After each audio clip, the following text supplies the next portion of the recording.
Olá! Hoje vamos mergulhar num assunto que promete mudar muita coisa no sistema fiscal brasileiro, o chamado Split Payment, ou pagamento dividido. Ele está previsto para chegar com a reforma fiscal de 2026 e já está causando um debate enorme sobre o que ele realmente significa. Para a gente entender bem essa história, vamos dividir a nossa análise em 4 pontos-chave. Primeiro, o que é exatamente o Split Payment. Depois, como é que ele funciona na prática, no nosso dia a dia. Em seguida, vamos ver os alertas econômicos que a nossa fonte de referência faz. E, por último, a crítica política por trás de tudo isso. Então vamos começar pelo básico, né? O que é, afinal de contas, esse tal de pagamento dividido e por que ele representa uma mudança tão grande na forma como os impostos são recolhidos? Olha, a ideia central é até que bem simples.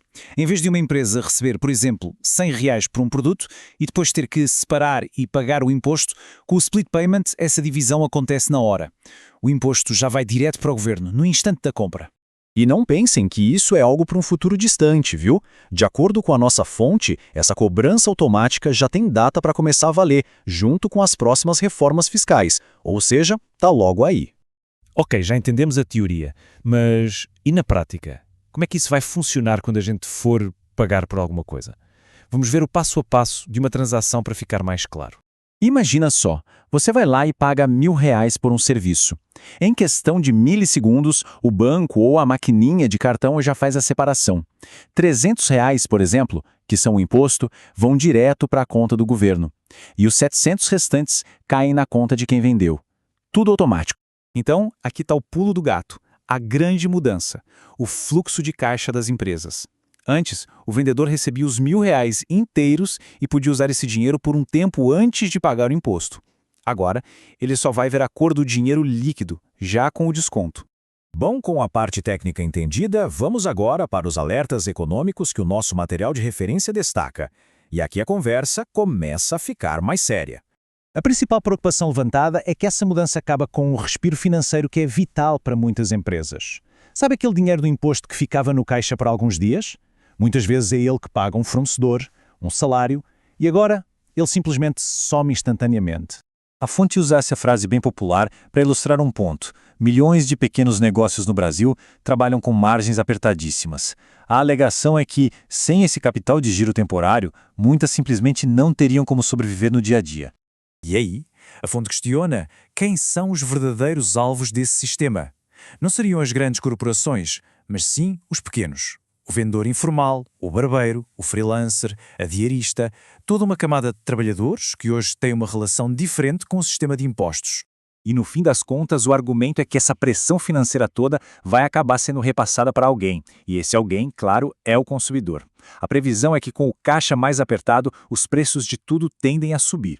Mas a análise da fonte não para na economia, não. Ela vai além e faz uma crítica política mais ampla sobre os verdadeiros objetivos deste novo sistema.